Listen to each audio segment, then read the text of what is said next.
আজকের এই হাঁস রান্নাটা যদি আমি ভিডিও করে না রেখে দিতাম তাহলে আমার অনেক বড় একটা আফসোস থেকে যেত। কি পরিমাণ যে সুস্বাদু হয়েছে এই হাঁসটা ভাষায় প্রকাশ করা যাবে না। আগে যত হাঁস খেয়েছি আমার মনে হয় সব হাঁসের চাইতে আজকের হাঁসটা সবচেয়ে বেশি মজা হয়েছে। স্পেশাল এই মশলাটার কারণে হাঁসের টেস্টটা আরো কয়েকশো গুণ বেড়ে যায়, অনেক বেশি মজা লাগে, কোনো গন্ধই থাকে না এই হাঁসের মধ্যে। আশা করছি ভিডিওটা আপনাদের কাছেও ভালো লাগবে। যদি ভালো লেগে যায় তাহলে একটা শেয়ার দিয়ে দিবেন। আপনি হাঁস খেতে বেশি পছন্দ করেন নাকি মুরগির মাংস খেতে বেশি পছন্দ করেন কমেন্ট করে জানাবেন। এখন রান্নার জন্য প্রথমেই চুলায় প্যান গরম করে তার মধ্যে সরিষার তেল গরম করে নিয়ে পেঁয়াজ কুচি দিয়ে দেওয়া হয়েছে। এখানে আজকে একটা চীনা হাঁস রান্না করা হচ্ছে আর এর জন্য পেঁয়াজ দেওয়া হচ্ছে প্রায় হাফ কেজির মতো। আর এখানে বেশি করে গরম মশলা দেওয়া হয়েছে, দারচিনি, এলাচ, লবঙ্গ, তেজপাতা সবকিছু। হাঁসের মাংসতে একটু মশলা বেশি লাগে তাই গরম মশলাটাও বেশি করে দেওয়া হয়েছে। আর এখানে হলুদ, মরিচ, জিরা, ধনিয়ার গুঁড়া, আদা রসুনের পেস্ট দেওয়া হচ্ছে।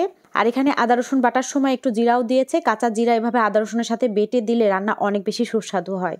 আর হাঁসের মাংসতে মুরগির মাংসের তুলনায় কিন্তু আদা রসুনের পরিমাণটা একটু বেশি দিতে হয়, একটু বেশি না একটু ভালোই বেশি দিতে হয়, তাহলে হাঁসটা অনেক মজা হয়। তারপর স্বাদ মতো লবণ দিয়ে কিছুক্ষণ নেড়ে চেড়ে মশলাটাকে একটু ভাজা ভাজা করে একদম লাল করে কষানোর পরে এর মধ্যে পরিমাণ মতো পানি দিয়ে মশলাটাকে আবারও কিছুক্ষণ কষে নেওয়া হচ্ছে যতক্ষণ না পর্যন্ত তেলটা ভেসে আসে।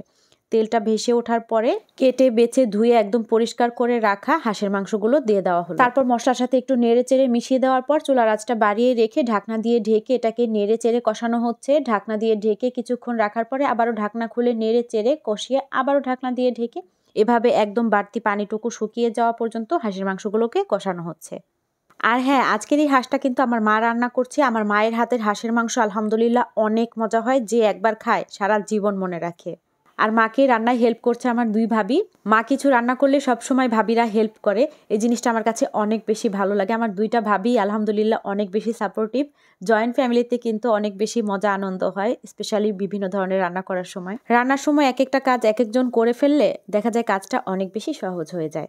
এখন হাঁসটা কষিয়ে নেওয়ার সময়ের মাঝখানে এখানে শাকবাটা রেডি করা হচ্ছে। এটাই হচ্ছে স্পেশাল মশলা, এই মশলাটা দিলে হাঁসের মাংসের স্বাদ অনেক বেড়ে যায়। এখানে আছে শুকনা মরিচ, জিরা, তেজপাতা, কুচি করা পেঁয়াজ, রসুন, একটুখানি চাল, সব কিছুকে নেড়ে চেড়ে বাদামি করে তেলের মধ্যে ভেজে তারপরে হচ্ছে পাটায় অথবা ব্লেন্ডারের মধ্যে পেস্ট তৈরি করে নিলেই তৈরি হয়ে যায় শাক বাটা। এটা চাইলে আদা রসুন বাটার মতো বক্সে করে ডিপ ফ্রিজে সংরক্ষণ করেও রাখা যায়। তবে সবকিছুই ইনস্ট্যান্ট বানিয়ে রান্না করলে সেই রান্নার স্বাদটা আসলেই অন্যরকম একটা ভালো হয়। এতগুলো শাক বাটা তো রান্নায় লাগবে না, এখান থেকে 1.5 টেবিল চামচের মতো নিয়ে একটু পানি দিয়ে গুলে কষানো হাঁসের মাংসের মধ্যে দিয়ে দেওয়া হচ্ছে। এই শাক বাটাটার কারণে হাঁসের মাংস, মুরগির মাংস, বড় মাছ এগুলো তরকারির স্বাদ অনেক বাড়ে। চাইলে এটা ট্রাই করতে পারেন। শাক বাটা অবশ্য আমার খুব একটা করা হয় না, তবে আমার আম্মা সব সময় শাক বাটা দিয়ে রান্না করে, অনেক বেশি মজাদার হয় আর একটু আলাদাও হয় খেতে। এখন ঝোলের পানি দিয়ে দেওয়া হয়েছে। আমি এখানে ঝোলের পানির সাথে মাঝে মাঝে নারকেলের দুধ ব্যবহার করি, সেটাও মজা হয়। তবে আজকে দেখলাম মা নারকেলের দুধ ছাড়াই হাঁসটা রান্না করেছে, খেতে অসম্ভব মজাদার হয়েছে। নারকেল ছাড়াই যদি হাঁস খেতে এত ভালো হয় তাহলে তো নারকেল দেওয়ার আর প্রয়োজন পড়ে না। এরপর ঢাকনা দিয়ে ঢেকে মাংস সেদ্ধ হয়ে যাওয়া পর্যন্ত অপেক্ষা করছি। আর এই সম্পূর্ণ রান্নাটাই কিন্তু চুলার আঁচটা বাড়িয়ে রেখেই করেছে, তাতে করে এই হাঁসের মাংসটা খেতে অনেক সফট হয়েছে, অনেক ইয়াম্মি হয়েছে। এখন একদম রান্নার শেষ পর্যায়ে আমরা চলে এসেছি, এর মধ্যে আর কোনো কিছুই মা অ্যাড করে নাই। আর এই যে হচ্ছে হাঁসের ফাইনাল লুক। হাঁসটা খেতে আসলেই অনেক বেশি মজাদার ছিল, যারা হাঁসের মাংস পছন্দ করেন না তাদের কাছেও এটা অনায়াসে ভালো লেগে যাবে।